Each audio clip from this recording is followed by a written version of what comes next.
Dünyanın hər yerindən yüz minlərlə müsəlman Səudi Ərəbistanda həcc ziyarətinə üz tutub. Ağ paltar geyinmiş zəvvarlar İslamda ən müqəddəs yer sayılan Məkkənin böyük məscidində yerləşən kub şəkilli Kəbəyə dövrə vurmağa başlayıb. Zəvvarların bir qismi artıq Mina dağına gələrək həcc ziyarətinin ilk mərhələlərini yerinə yetiriblər. Qarşıdakı günlərdə isə Ərəfat dağına çıxmaq, Müzdəlifədə gecələmək, şeytana daş atmaq, qurban kəsmək və Kəbə ətrafında təvafi kimi əsas ibadət mərhələləri icra olunacaq.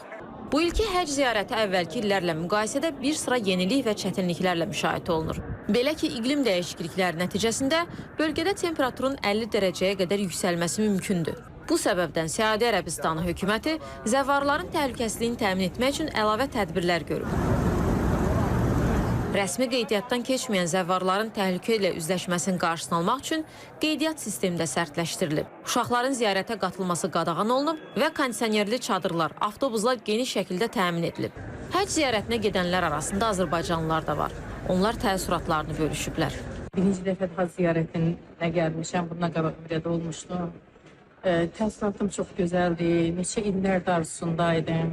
Allah mənə nəsib elədi. Allah bütün arzusunda olanlara nəsib eləsin inşallah. Bugün Məkkə şəhərindəyəm, böyük həcc ziyarətindəyəm. Bura çox gözəldir.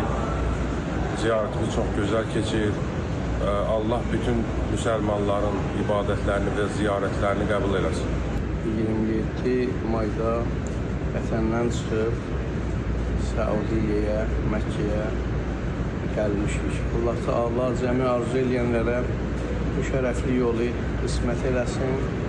Allah Teala ölkəmizi həmişə əmin-amanda qərar versin.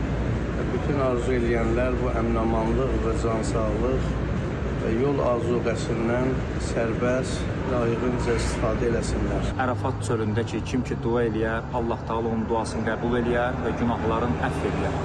Bizim zəvvarlar da bu günləri bütün Azərbaycan xalqına dua eləyir, məmləkətimiz üçün bərəkətli olmağını istəyir, millətimiz üçün bərəkətli olmağını istəyir. Qeyd edək ki, bu il həcc ziyarətində 1.800.000 insanın iştirak edəcəyi gözlənilir. Müsəlmanlar üçün həcc ziyarəti İslamın 5 şərtlərindən biridir. Bu, hər bir şüurlu müsəlmanın fiziki və maddi imkanından asılı olaraq ömürləri boyunca azı bir dəfə etməli olduğu ziyarətdir.